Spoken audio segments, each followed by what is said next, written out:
ക്രിസ്തു ഒന്നിച്ച് ആയി ക്രിസ്തുവും സഭയും ഒന്നായി തീരുന്ന കാര്യത്തെ കുറിച്ചാണ് നാം പഠിച്ചു വരുന്നത്. അവിടെ പലവിധമായ അതിനുവേണ്ടി പല കാര്യങ്ങൾ ഉദ്ധരിക്കുന്നുണ്ടായി. സ്നേഹത്തിൽ ഒന്നാക്കപ്പെടുന്ന അനുഭവമാണല്ലോ എഫേസ്യ ലേഖനത്തിന്റെ യഥാർത്ഥമായ ഒരു പരാമർശമായി നാം കാണുന്നത്. നമുക്ക് ഒന്നാം അധ്യായത്തിൽ ലോകസ്ഥാപനത്തിന് മുമ്പേ ദൈവം നമ്മെ തിരഞ്ഞെടുത്തതിനെ കുറിച്ച് നാം പഠിച്ചു.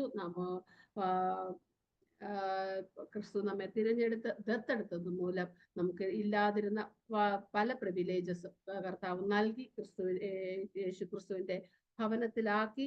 മാത്രവുമല്ല ദൈവത്തിന്റെ വാഗ്ദത്തങ്ങൾക്കൊക്കെ അവകാശികളാക്കി മാറ്റിയ കാര്യത്തെക്കുറിച്ച് നാം പ്രാർത്ഥിച്ചു. നമ്മുടെയൊക്കെ ഹൃദയ കണ്ണുകള് ദൃഷ്ടികൾ പ്രകാശിക്കപ്പെടുവാന് പൗലോസ് വിശ്വാസികൾക്ക് വേണ്ടി പ്രാർത്ഥിക്കുന്ന പ്രാർത്ഥന ദൈവം നാം കണ്ടു. മാത്രമല്ല ക്രിസ്തുവിന്റെ സർവാധികാരം, ക്രിസ്തു ഈ ഭൂമിയിലേക്ക് കടന്നു വരികയും താൻ മരിച്ച് ഉയർത്തെഴുന്നേറ്റ് സ്വർഗത്തിൽ വസിക്കുന്നതിനാൽ സകലത്തിനും മേലായ നാമം നൽകി പിതാവിന്റെ വലതുഭാഗത്ത് വെച്ചിരിക്കുന്നു. മാത്രമല്ല സഭയെ ദൈവം എല്ലാത്തിനും നിറയ്ക്കുന്നവന്റെ നിറവാക്കി വെച്ചിരിക്കുന്നതായിട്ട് നാം മനസ്സിലാക്കി. നമ്മുടെ പഴയ അവസ്ഥയെക്കുറിച്ച് യഥാർത്ഥമായിട്ട് വരച്ചു കാട്ടുന്ന ഒരു അധ്യായമായിരുന്നു അധ്യായം 2. അവിടെ നാം അതിക്രമങ്ങളാലും പാപത്താലും മരിച്ചവരായിരുന്നു. ഇസ്രായേൽ പൗരതയോട് സംബന്ധമില്ലായിരുന്നു. നമ്മുടെ അവസ്ഥ അനുസരിച്ച് നമ്മുടെ ആയിരിക്കുന്ന അവസ്ഥ അനുസരിച്ച് ദൈവത്തോടോ ദൈവിക നന്മകൾക്കോ പ്രാപ്തരല്ലായിരുന്നു. നമ്മെ ദൈവം സ്നേഹിച്ച സ്നേഹത്തെക്കുറിച്ച് നമുക്ക് പഠിക്കുവാൻ സാധിച്ചു. മാത്രമല്ല ദൈവം നമ്മെ മന്ദിരമായി പണിതു വരുന്നു. ഒന്നാമത്തെ അധ്യായത്തിൽ യേശുക്രിസ്തുവിന്റെ ശരീരമാകുന്ന സഭയെ പഠിച്ചപ്പോൾ 2-ാം അധ്യായത്തിൽ ക്രിസ്തുവിന്റെ മന്ദിരമാകുന്ന നാം പഠിച്ചു. 3-ാം അധ്യായത്തിൽ ഇതുവരെയും മുൻകാലങ്ങളിൽ വെളിപ്പെടാതിരുന്ന മർമ്മം എന്തെന്ന് നമുക്ക് മനസ്സിലായി. ക്രിസ്തു മൂലം, സുവിശേഷം മൂലം, പരിശുദ്ധാത്മാവിന്റെ പകർച്ച മൂലം ഇരുപക്ഷത്തെ ഒന്നാക്കി ക്രിസ്തുവിനെ നമുക്ക് ശരീരമാകുന്ന സഭയ്ക്ക് തലയായി നൽകിയിരിക്കുന്ന വലിയ മർമ്മം നമുക്ക് മനസ്സിലാക്കുവാൻ സാധിച്ചു. മാത്രമല്ല അവിടെയും പൗലോസ് ആത്മാർത്ഥമായി നന്മയെ അനുഭവിപ്പാൻ തക്കവണ്ണം, ക്രിസ്തുവിന്റെ പരിജ്ഞാനത്തിലേക്ക് കടന്നു വരുവാൻ തക്കവണ്ണം നമ്മുടെ ഹൃദയ ദൃഷ്ടികളെ ആഴമായിട്ട് പ്രകാശിപ്പിക്കണമേ എന്ന് കർത്താവ് പ്രാർത്ഥിക്കുന്നതായിട്ട് നമുക്ക് മനസ്സിലാക്കുവാൻ സാധിച്ചു. പിന്നീട് നാം 4-ാം അധ്യായം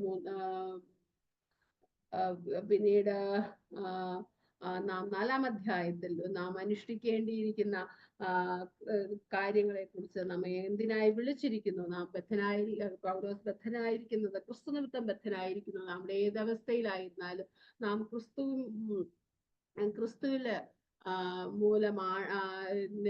നാമത്തിലായിരിക്കുന്നുവെങ്കിൽ അതിൽ നമുക്ക് വിടുതലുണ്ട്.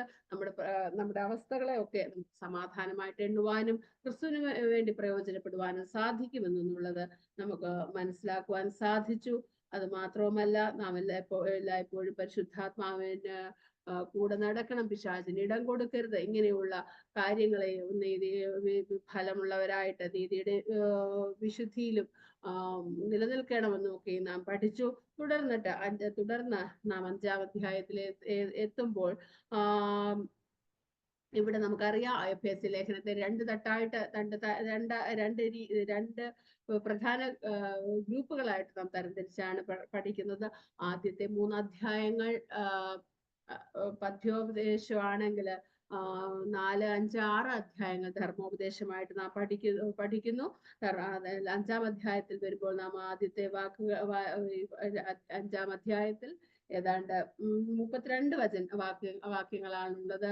അതിൽ 21 വരെയുള്ള വാക്യത്തിൽ നാം എങ്ങനെ നടക്കണം, വിശുദ്ധരായി നാം എങ്ങനെ നടക്കണം, നമ്മുടെ ഭവനം ഏതാണ്, നമ്മുടെ ഫാമിലി ഏതാണ്, ഒരു കുടുംബ ബന്ധത്തിൽ നാം എങ്ങനെ ആയിരിക്കണം എന്നുള്ള കാര്യം ക്രിസ്തു കുടുംബത്തിന്റെ ഭാഗമാകുമ്പോൾ നാം എങ്ങനെ ആയിരിക്കണം, എങ്ങനെ സ്നേഹത്തിൽ നടക്കണം, വെളിച്ചത്തിൽ നടക്കണം, ജ്ഞാനത്തിൽ നടക്കണം എന്നുള്ള 3 കാര്യങ്ങളെ ആസ്പദമാക്കിയാണ് 21 അധ്യായം വരെയും പറഞ്ഞു വരുന്നത്. എന്നാൽ 21 മുതൽ 32 വരെ അധ്യായങ്ങൾ ഭാര്യമാരെങ്ങനെ ആയിരിക്കണം, ഭർത്താക്കന്മാർക്ക് നൽകപ്പെട്ടിരിക്കുന്ന കടമകൾ എങ്ങനെയാണ്, ഇത് ക്രിസ്തുവും സഭയുമായിട്ടുള്ള ബന്ധത്തിൽ എങ്ങനെ പഠിക്കാവുന്നതാണ്. ലോകത്തിലെ ഏറ്റവും നമുക്ക് ദർശിക്കാവുന്നത് വെച്ച് ക്രിസ്തുവും സഭയും തമ്മിൽ മനസ്സിലാക്കുന്നതിന് നൽകപ്പെട്ടിരിക്കുന്ന ഉത്തമ ഉദാഹരണമാണ് ഭാര്യയും ഭർത്താവും തമ്മിലുള്ള ബന്ധം. അത് മാത്രവുമല്ല, ക്രിസ്തുവിനെയും സഭയും ചേർത്ത് പഠിക്കുമ്പോൾ ഭാര്യയും ഭർത്താവും എങ്ങനെയായിരിക്കണം എന്നും നാം ഇവിടെ മനസ്സിലാക്കുന്നു. എല്ലാത്തിൻ്റെയും കാരണഭൂതനും എല്ലാത്തിൻ്റെയും കേന്ദ്ര ബിന്ദുവും കർത്താവായിരിക്കുന്നു എന്നുള്ളതും നാം ഇവിടെ പഠിക്കുന്നു. അതുകൊണ്ട് നമുക്ക് 1 മുതൽ ഉള്ള വാക്യങ്ങളിൽ അതൊന്ന് പൗലോസ് എന്ന ഞാൻ ജാതികളായ നിങ്ങൾക്ക് വേണ്ടി ക്രിസ്തു ആകയാൽ പ്രിയമക്കൾ എന്ന പോലെ ദൈവത്തെ അനുകരിപ്പിൻ. ക്രിസ്തു നിങ്ങളെ സ്നേഹിച്ച് നമുക്ക് വേണ്ടി തന്നെത്താൻ ദൈവത്തിന് സൗരഭ്യവാസനയായ വഴിപാടും യാഗവുമായി അർപ്പിച്ചതുപോലെ സ്നേഹത്തിൽ നടപ്പിൻ. നടപ്പും യാതൊരു അശുദ്ധിയും അത്യാഗ്രഹവും നിങ്ങളുടെ ഇടയിൽ പേർ പറയുക പോലും അരുത്. അങ്ങനെയാകുന്നു വിശുദ്ധന്മാർക്ക് ഉചിതം. ചീത്തത്തരം, പൊട്ടച്ചൊൽ, കളിവാക്ക് ഇങ്ങനെ ചേർച്ചയില്ലാത്ത ഒന്നും അരുത്. സ്തോത്രം അത്രേ വേണ്ടത്. ദുർനടപ്പുകാരൻ, അശുദ്ധൻ, വിഗ്രഹാരാധിയായ ദ്രവ്യാഗ്രഹി ഇവർക്ക് ആർക്കും ക്രിസ്തുവിന്റെയും ദൈവത്തിന്റെയും രാജ്യത്തിൽ അവകാശമില്ല എന്ന് നിങ്ങൾ അറിയുന്നുവല്ലോ. വ്യർത്ഥവാക്കുകളാൽ ആരും നിങ്ങളെ ചതിക്കരുത്. ഈ വക നിമിത്തമല്ലോ ദൈവകോപം അനുസരണം കെട്ടവരുടെ മേൽ വരുന്നു. നിങ്ങൾ അവരുടെ കൂട്ടാളികളാകരുത്. ഇതാണ് ഒന്നാമത്തെ ആദ്യത്തെ 7 വാക്യങ്ങളിൽ നാം പഠിക്കുന്നത്. ഇവിടെ ഒരു സ്ട്രോങ് റിലേഷൻ ഉളവാക്കേണ്ട നല്ല കാര്യങ്ങളും ഒഴിവാക്കേണ്ട കാര്യങ്ങളുമാണ് നാം ഇവിടെ പഠിക്കുന്നത്. നമുക്കറിയാം, ഇവിടെ പ്രിയമക്കൾ എന്ന പോലെ ദൈവത്തെ അനുകരിപ്പി. നാം നമ്മുടെ ദൈവവുമായിട്ടുള്ള ബന്ധത്തിൽ പ്രിയമക്കൾ എന്ന് പറയുമ്പോൾ ദൈവത്തെ അനുകരിക്കുന്നവരാണ് നാം. സ്നേഹത്തിൽ നമുക്കറിയാം, സ്നേഹത്തിൽ ദൈവത്തിന്റെ സ്നേഹം അത് ഏറ്റവും അധികം അനുകരിക്കാവുന്ന ഒന്നാണ്. കാരണം നാം പാപികളായിരിക്കുമ്പോൾ തന്നെ നമുക്ക് വേണ്ടി സ്വന്തം പുത്രനെ തകർത്ത് കളയുവാൻ കാണിച്ച സ്നേഹം മാത്രമല്ല, നമ്മളോട് കാണിക്കുന്ന ക്ഷമ, ഇതും നമ്മുടെ സ്നേഹത്തിന്റെ നിദർശനമായിട്ട് നമുക്ക് കാണുവാൻ സാധിക്കുന്നുണ്ട്. അതുകൊണ്ട് അത് മാത്രമല്ല, നമുക്ക് ക്രിസ്തുവിന്റെ സ്നേഹം കാണുവാൻ സാധിക്കും. ക്രിസ്തു യാഗമായി തന്നെത്താനൊരു സൗരഭ്യവാസനയായി അർപ്പിക്കപ്പെടുവാൻ മനസ്സുവെച്ച ഒരു യാഗവസ്തു പോലെ സമർപ്പിക്കപ്പെടുന്ന ഒരു സ്നേഹം. ഈ ഒരു സ്നേഹത്തിലാണ് നമ്മുടെ വിശുദ്ധി നാം പെടേണ്ടത്. അപ്പോൾ നാം പ്രിയമക്കളായിരിക്കുക നമ്മുടെ ജീവിതത്തിൽ നമ്മുടെ കുടുംബത്തിന് ചേരുന്ന നാം ആയിരിക്കുന്ന ദൈവിക കുടുംബത്തിന് ചേരുന്ന കാര്യങ്ങളല്ലാതെ ഒന്നും ഉണ്ടാകരുതെന്ന് ഇവിടെ പൗലോസ് ആഗ്രഹിക്കുകയാണ്. ക്രിസ്തു നിങ്ങളെ സ്നേഹിച്ച് നമുക്ക് വേണ്ടി തന്നെത്താൻ ദൈവത്തിന് സൗരഭ്യവാസനയായ വഴിപാടും യാഗവുമായി അർപ്പിച്ചതുപോലെ സ്നേഹത്തിൽ നടപ്പിൻ. ആ ഒരു സ്നേഹത്തിന് പാത്രീഭവിച്ച നാം നമ്മുടെ ജീവിതത്തിൽ ദൈവിക കുടുംബത്തിന് കർത്താവിന് ചേരാത്തതായ ദുർനടപ്പും അശുദ്ധിയും അത്യാഗ്രഹവും നിങ്ങളുടെ ഇടയിൽ പേർ പറയുക പോലും അരുത്. നാം ദൈവത്തെ അനുകരിക്കുമ്പോൾ, ദൈവത്തിന്റെ വിശുദ്ധിയെ അനുകരിക്കുമ്പോൾ ഇതൊന്നും അവിടെ ചേർച്ചയില്ലാത്തതാണ്. ഇതിനൊന്നും അതിന്റെ പേര് പോലും പറയുവാൻ നമുക്ക് അവകാശമില്ല. അത് എങ്ങനെ നാം ആ ഒരു വിശുദ്ധിയിലേക്ക് കടന്നു വരുമെന്ന് പറഞ്ഞാൽ, ആഴമായ ദൈവസ്നേഹത്തെ ധ്യാനിക്കുമ്പോൾ, ദൈവത്തെ സ്നേഹത്തെ കുറിച്ചുള്ള അറിവിൽ നാം വളരുമ്പോൾ നമുക്ക് ആ ഒരു വിശുദ്ധിയിലേക്ക് എത്തുവാൻ സാധിക്കുന്നു. അങ്ങനെയാണ് വിശുദ്ധന്മാർക്ക് ഉചിതം. മാത്രമല്ല, ചീത്തത്തരം, പൊട്ടച്ചൊൽ, കളിവാക്ക് ഇങ്ങനെ ചേർച്ചയില്ലാത്ത ഒന്നുമരുത്. സ്തോത്രമല്ലേ അത്രേ വേണ്ടത്. നമുക്ക് ദൈവിക ഭവനത്തിന് ചേരാത്ത എല്ലാ അശുദ്ധിയെയും നാം ഒഴിവാക്കിയിട്ട് നന്ദിയുള്ളൊരു ഹൃദയമുള്ളവരായിരിക്കണം. നാം പ്രാപിച്ചതൊക്കെ കൃപയാലാണെന്നും നമുക്ക് എല്ലാം ദൈവദാനമാണെന്നും നാം ഇതിനൊന്നും അല്ലെന്നുമുള്ള അറിവാണ് നമുക്ക് ദൈവം ആഗ്രഹിക്കുന്നത്. ഇവിടെ സ്തോത്രം അത്ര വേണ്ടതെന്ന് പറയുമ്പോൾ ഒരു ജൽപ്പനം പോലെ സ്തോത്രം പറയുന്നതിനേക്കാൾ ഉപരി നമ്മുടെ ജീവിതം, ഹൃദയം, മനസ്സ് ഇതെല്ലാം നന്ദിയുള്ളതായി തീരുന്നുവെങ്കിൽ നമുക്ക് ആ ഒരു രീതിയിൽ ഒരു പ്രിയമക്കൾ എന്ന പോലെ നമുക്കറിയാം, ഒരു ഭവനത്തിൽ തന്നെ മാതാപിതാക്കളുടെ ത്യാഗത്തെക്കുറിച്ച്, മാതാപിതാക്കളെ കുറിച്ച് അവരെ എത്ര അനുകരിക്കുന്നുവോ, അവരാക്കി വെച്ചിരിക്കുന്ന കടപ്പാടുകൾ ചെയ്യുന്നുവോ, അവര് അവർ ചെയ്തു വരുന്നതൊക്കെ നാം അനുകരിക്കുകയാണെങ്കിൽ നാം ഒരു ഭവനത്തിൽ പ്രിയമക്കളാകുന്നത് പോലെ കർത്താവ് നമുക്ക് കാണിച്ചു തന്ന ആ മാതൃകയൊക്കെ നാം അനുഷ്ഠിക്കുമ്പോൾ നാം ദൈവത്തിന്റെ പ്രിയമക്കളാകുന്നു. അശുദ്ധിക്ക് ഒരു സ്ഥാനവുമില്ലാത്ത ഒരു ഭവനമാണ് ക്രിസ്തീയ ഭവനം, അല്ലെങ്കിൽ പിതാവും പുത്രനും ക്രിസ്തുവും പിതാവും പുത്രനും പരിശുദ്ധാത്മാവും സഭയും തമ്മിലുള്ള ഏകീകരിക്കപ്പെട്ടിരിക്കുന്ന അനുഭവം. അവിടെയൊക്കെ ആ ഒരു കൂട്ടായ്മയിൽ ഈ പറയുന്ന അശുദ്ധിക്ക് ഒരു സ്ഥാനവുമില്ല. നന്ദിയുള്ളൊരു ഹൃദയമാണ് ദൈവം നമ്മിൽ നിന്ന് ആഗ്രഹിക്കുന്നത്. ദുർനടപ്പുകാരൻ, അശുദ്ധൻ, വിഗ്രഹാരാധിയായ ദ്രവ്യാഗ്രഹി, ഇവർക്ക് ആർക്കും ക്രിസ്തുവിന്റെയും ദൈവത്തിന്റെയും രാജ്യത്തിൽ അവകാശമില്ല എന്ന് നിങ്ങൾ അറിയുന്നുവല്ലോ. ഇതൊന്നും ദൈവത്തിന് ചേർന്നതല്ലാത്തത് കൊണ്ട് ഇവർക്കൊന്നും ദൈവരാജ്യത്തിൽ അവകാശമില്ല. നാം എല്ലായ്പ്പോഴും നമ്മുടെ ജീവിതത്തില് നാം ദൈവ രാജ്യത്തിന് അവകാശികളാകുമോ എന്നുള്ള ഒരു ചെക്ക് ലിസ്റ്റ് പോലെയാണ് ഇവിടെ പറയുന്നത്. നമ്മുടെ ജീവിതത്തിലെ ദുർനടപ്പുണ്ടോ, അശുദ്ധിയുണ്ടോ, വിഗ്രഹാരാധനയായ ദ്രവ്യാഗ്രഹിയുടെ വിശുദ്ധി വിഗ്രഹാരാധിയായ ദ്രവ്യാഗ്രഹി എന്ന് പറയുമ്പോൾ സൃഷ്ടിയേക്കാൾ സൃഷ്ടാവിനേക്കാൾ സൃഷ്ടിയെ ഭജിക്കുന്ന, ആരാധിക്കുന്ന, സൃഷ്ടിക്ക് വേണ്ടി ജീവിക്കുന്ന ഒരു അവസ്ഥയാണ് നാം കാണുന്നത്.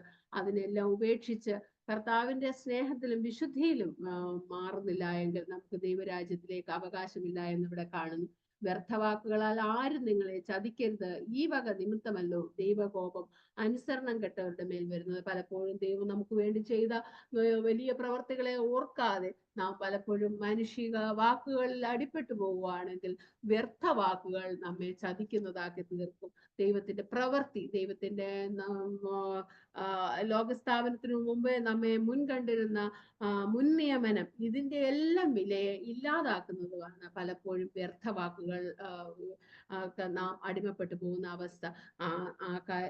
നാം ഏതിന് സ്ഥാനം കൊടുക്കുന്നു, ഏതിന് മുഖ്യത്വം കൊടുക്കുന്നു എന്നനുസരിച്ചായിരിക്കും നാം ഇതിനോടൊക്കെ പ്രതികരിക്കുന്നത്. നമുക്ക് ലോകത്തിലായിരിക്കുമ്പോൾ പലവിധമായ വ്യർത്ഥവാക്കുകൾ നമ്മെ പ്രകോപിപ്പിക്കുന്ന, നമ്മെ ദൈവകോപത്തിലേക്ക്, ദൈവത്തിൽ നിന്ന് അന്യപ്പെടുത്തുന്ന, ദൈവം വച്ചിരിക്കുന്ന പ്രമാണങ്ങൾ അന്യപ്പെടുത്തുന്ന, താൽക്കാലിക ലാഭം എന്ന് തോന്നുന്ന, തൽക്കാലം സന്തോഷം എന്ന് തോന്നുന്ന പലതിലേക്കും, പല വ്യർത്ഥവാക്കുകളിലൂടെ നമ്മെ വലിച്ചിഴയ്ക്കുവാൻ സാധ്യതയുണ്ട്. എന്നാൽ നമ്മുടെ ഹൃദയത്തിൽ ദൈവസ്നേഹം ഉണ്ടെങ്കിൽ, നന്ദിയുള്ളൊരു ഹൃദയമുണ്ടെങ്കിൽ, നാം നമ്മെക്കുറിച്ച് നമ്മുടെ പരിജ്ഞാനത്തിന്റെയും ജ്ഞാനത്തിന്റെയും ആത്മാവ് കൊണ്ട് നാം നിറയപ്പെടുകയാണെങ്കിൽ, നമ്മിൽ വസിക്കുന്ന പരിശുദ്ധാത്മാവിന്റെ അത്യന്ത ശക്തിയെക്കുറിച്ച് നാം ബോധവാന്മാരാകുകയാണെങ്കിൽ, ഈ വ്യർത്ഥവാക്കുകൾക്ക് മറ്റുള്ളവർക്ക് നമ്മെ ചതിക്കുവാൻ സാധ്യമല്ല. മാത്രമല്ല, അടുത്തതായിട്ട് നാം വെളിച്ചത്തിൽ അങ്ങനെ നടക്കണമെന്ന് പറയുന്നു. ഇവിടെ നാം സ്നേഹത്തിൽ, ദൈവസ്നേഹത്തിൽ, ക്രിസ്തുവിനോടുള്ള സ്നേഹത്തിൽ, പിതാവ് കാണിച്ച സ്നേഹം, പുത്രനെ തകർത്തുകളയുവാൻ കാണിച്ച സ്നേഹം, തന്നെ സഭയ്ക്ക് വേണ്ടി, ലോകത്തിനു വേണ്ടി തന്നെ യാഗമാക്കി അർപ്പിക്കുവാൻ പുത്രൻ കാണിച്ച സ്നേഹം, ഒരു ത്യാഗ മനോഭാവം, ഇതെല്ലാം ആ ഒരു സ്നേഹത്തിൽ നാം ക്രിസ്തുവിനോട് ഒന്നിച്ചിരിക്കുന്ന അവസ്ഥയാണെങ്കിൽ, അടുത്തതായി നാം വെളിച്ചത്തിൽ നടക്കുന്ന അവസ്ഥയെ കുറിച്ചാണ് 8 മുതലുള്ള 14 വരെയുള്ള ഭാഗങ്ങൾ കാണുന്നത്. മുമ്പേ നിങ്ങൾ ഇരുളായിരുന്നു, ഇപ്പോഴോ കർത്താവിൽ വെളിച്ചമാകുന്നു. കർത്താവിന് പ്രസാദമായത് എന്തെന്ന് പരിശോധിച്ചുകൊണ്ട് വെളിച്ചത്തിലുള്ളവരായി നടന്നുകൊള്ളു. സകല സൽഗുണവും നീതിയും സത്യവുമല്ലോ വെളിച്ചത്തിന്റെ ഫലം. ഇരുട്ടിന്റെ നിഷ്ഫല പ്രവൃത്തികളിൽ കൂട്ടാളികൾ ആകരുത്, അവയെ ശാസിക്കുകയത്രേ വേണ്ടത്. അവർ ഗൂഢമായി ചെയ്യുന്നത് പറവാൻ പോലും ലജ്ജയാകുന്നു. അവയെ ശാസിക്കുമ്പോഴോ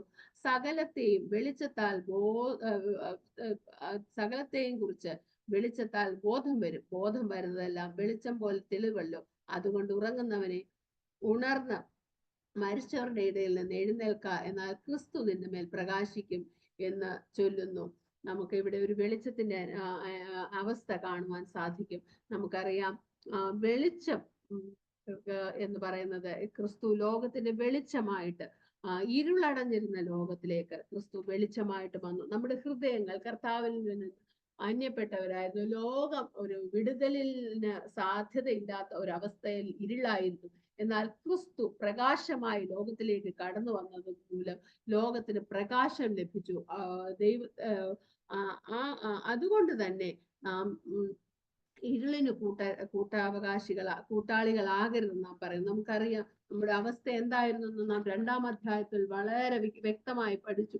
മുമ്പേ അതിക്രമങ്ങളാലും പാപങ്ങളാലും മരിച്ചവരായിരുന്നു. നമ്മുടെ ജീവിതത്തിൽ ആ ക്രിസ്തുവിന്റെ സ്നേഹം കടന്നു വരുന്നതിന് മുമ്പ് നാം നമുക്ക് ഈ ക്രിസ്തുവിന്റെ വാഗ്ദത്തങ്ങൾക്ക് അവകാശികളല്ലായിരുന്നു, പങ്കില്ലായിരുന്നു. എന്നാൽ ക്രിസ്തു നമ്മിലേക്ക് വന്നപ്പോൾ ആ വെളിച്ചം നമ്മുടെ നമ്മിൽ പ്രകാശിച്ചപ്പോൾ നമ്മളെ ഇരുൾ നീങ്ങിപ്പോയി. സാധാരണ നമുക്കറിയാം, ഒരു ഇരുൾ നീങ്ങുവാൻ ഉള്ള വഴി വെളിച്ചത്തെ കൊണ്ടുവരിക എന്നുള്ളതാണ്.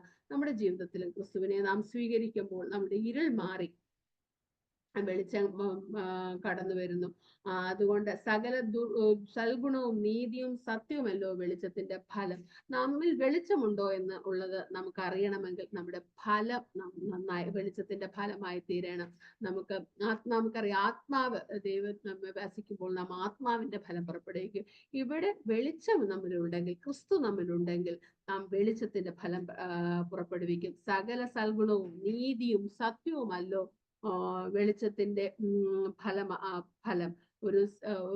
ഇവിടെയും സകല സൽഗുണം ഒരു സൽഗുണമല്ല, സൽഗുണ പൂർത്തിയിലേക്ക് നാം മാറുന്നുവെങ്കിൽ, നീതിയിലേക്ക് നാം മാറുന്നുവെങ്കിൽ, നമ്മുടെ ഹൃദയത്തില് അനീതി മാറി വെളിച്ചം കടന്നു വരുമ്പോൾ അനീതി ഇല്ലാതെയാകുന്നു. ഇരുളിന്റെ പ്രവൃത്തിയായ അനീതി ഇല്ലാതാകുന്നു, അസത്യം ഇല്ലാതെയാകുന്നു, നമ്മുടെ ജീവിതത്തിൽ ദുർഗുണമില്ലാതെയാകുന്നു. പല ദുർഗുണങ്ങളുടെയും ോടും ചേർന്ന് ജീവിച്ചവരായിരുന്നു നാം. എന്നാൽ ക്രിസ്തുവിന്റെ സ്നേഹം നമ്മിലേക്ക് കടന്നു വരുമ്പോൾ, ക്രിസ്തുവിനോട് നാം സമർപ്പിക്കുമ്പോൾ നമ്മുടെ ദുർഗുണങ്ങളൊക്കെ കടന്നു വരും.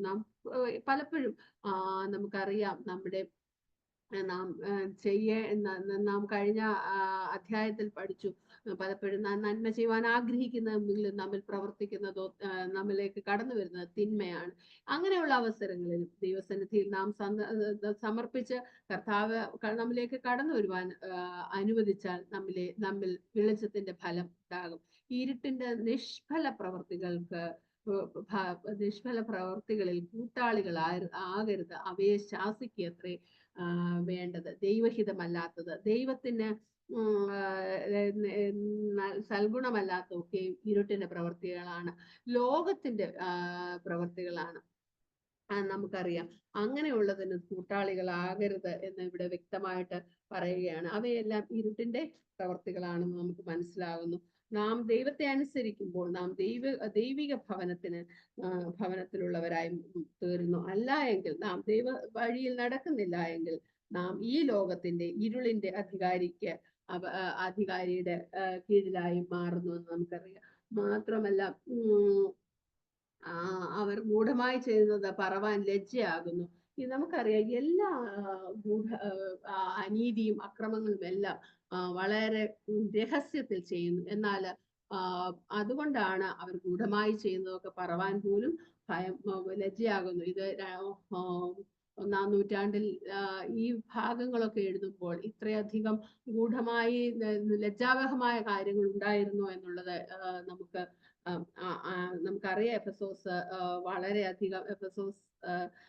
നഗരം വളരെയധികം മ്ലേച്ഛതകൾ നിറഞ്ഞതായിരുന്നു. എന്നാൽ ഇന്നത്തെ ലോകത്തിന്റെ അവസ്ഥയിലേക്ക് മ്ലേച്ഛത എന്ന് പറയുവാൻ ഒന്നുമില്ലാതെ എല്ലാത്തിനെയും സ്വീകരിക്കുന്ന ഒരവസ്ഥയിലേക്ക് കടന്നു വരുമ്പോൾ ഈ വചനത്തിന് വളരെയധികം പ്രസക്തി ഉണ്ടെന്ന് നമുക്കറിയാൻ സാധിക്കും. അവയെ ശാസിക്കുമ്പോഴും സകലത്തെയും കുറിച്ച് വെളിച്ചത്താൽ ബോധം വരുന്നതെല്ലാം വെളിച്ചം പോലെ തെളിവല്ലോ. നമുക്ക് ക്രിസ്തുവിന്റെ വചനം നമുക്കറിയാം. വചനത്തിൽ വായിക്കുന്നു, വചനം എന്റെ കാലിന് ദീപവും എന്റെ പാതയ്ക്ക് പ്രകാശവുമാകുന്നു. നമ്മളുടെ ഇരുളിലെ നീക്കണമെങ്കിൽ ദൈവവചനത്തിന് മാത്രമേ സാധിക്കുകയുള്ളൂ. വചനം ദൈവമാണ്.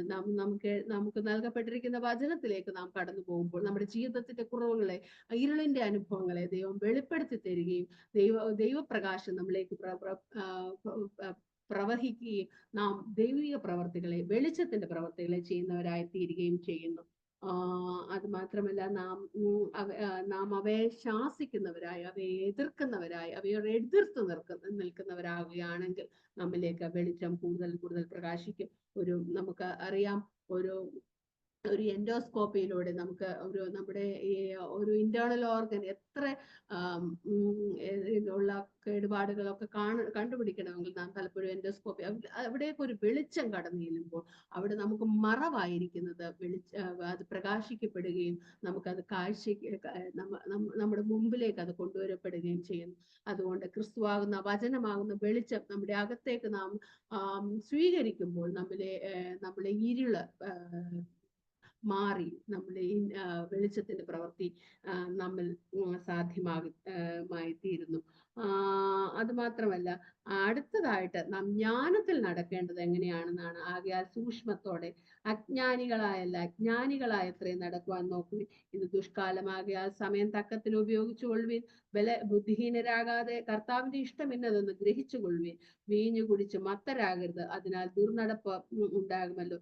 ആത്മാവ് നിറഞ്ഞവരായി സങ്കീർത്തനങ്ങളാലും സ്തുതികളാലും ആത്മീയ ഗീതങ്ങളാലും തമ്മിൽ സംസാരിച്ചും നിങ്ങളുടെ ഹൃദയത്തിൽ കർത്താവിന് പാടിയും കീർത്തനം ചെയ്തും നമ്മുടെ കർത്താവായ യേശു ക്രിസ്തുവിന്റെ നാമത്തിൽ ദൈവവും പിതാവായവന് എല്ലാറ്റിനും വേണ്ടി സ്തോത്രം ചെയ്തു കൊള്ളുവിൻ. എല്ലായ്പ്പോഴും എല്ലാറ്റിനും വേണ്ടി സ്തോത്രം ചെയ്യുവിൻ. ക്രിസ്തുവിന്റെ ഭയത്തിൽ അന്യോന്യം കീഴടങ്ങിയിരിക്കുക. ഇങ്ങനെ ഒരു ജ്ഞാനത്തിന്റെ പ്രവൃത്തിയാണ് നാം ഇവിടെ കാണുന്നത്.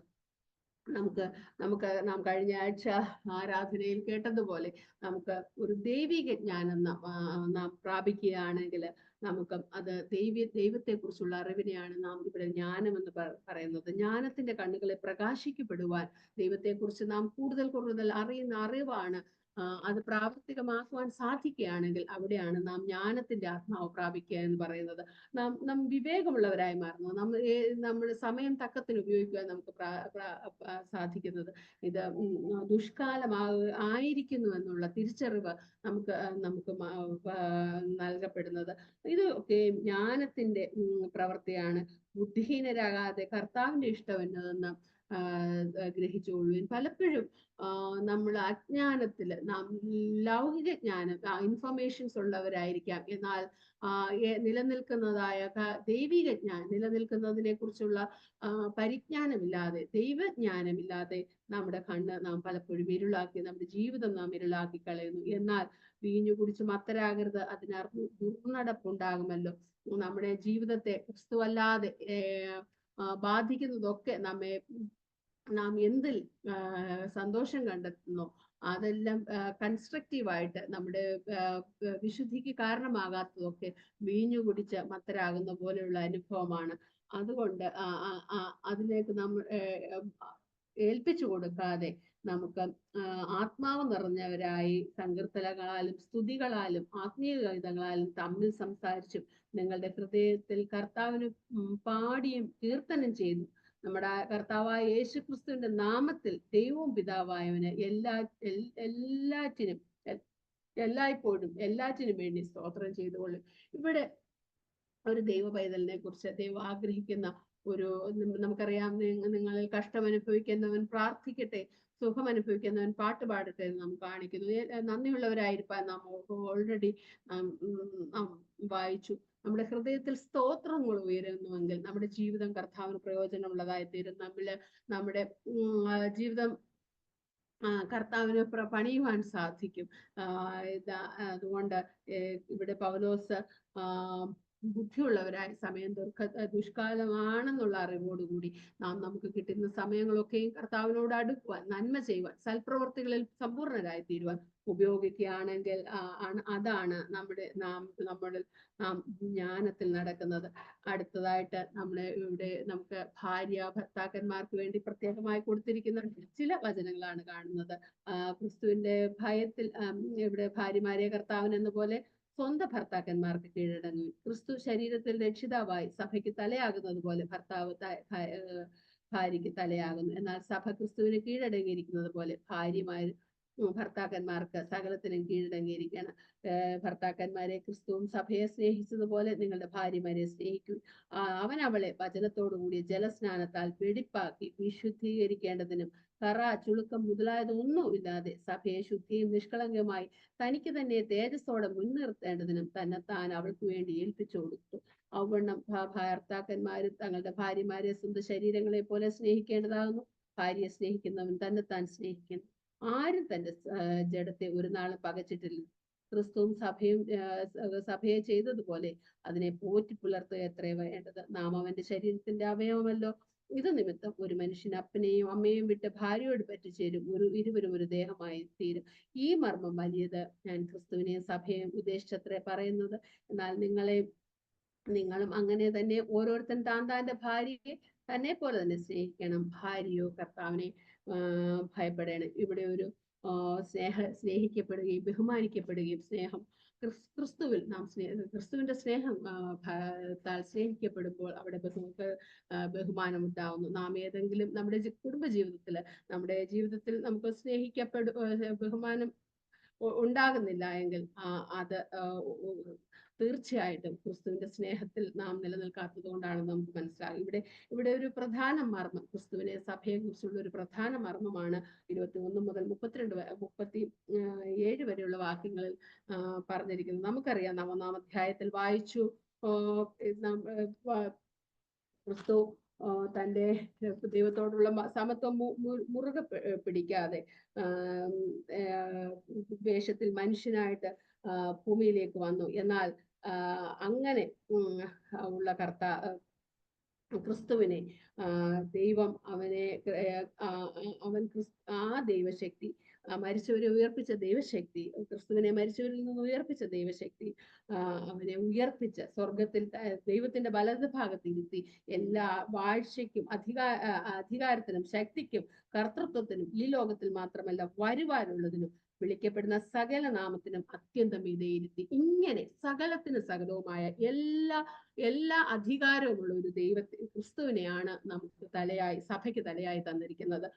ഇവിടെ ഒന്നുമല്ലാത്ത സഭയെ വിളിച്ച് വേർതിരിച്ച് ക്രിസ്തുവിനെ തന്ന്, സുവിശേഷം തന്ന്, പരിശുദ്ധാത്മാവിന്റെ അഭിഷേകം തന്ന് ക്രിസ്തുവിന് അനുരൂപയായ ഒരു രൂപാന്തരപ്പെടുത്തുന്ന ഒരു സ്നേഹം. ഇങ്ങനെ നമുക്കറിയാം, ഇരുപക്ഷത്തെയും ഒന്നാക്കി ക്രിസ്തുവിനെയും സഭയെ ഒന്നാക്കുന്ന ഒരു വലിയ ഒരു നിരപ്പിന്റെ ശുശ്രൂഷയെ നമുക്കിവിടെ ഈ വചനങ്ങളിൽ കാണുവാൻ സാധിക്കുന്നു.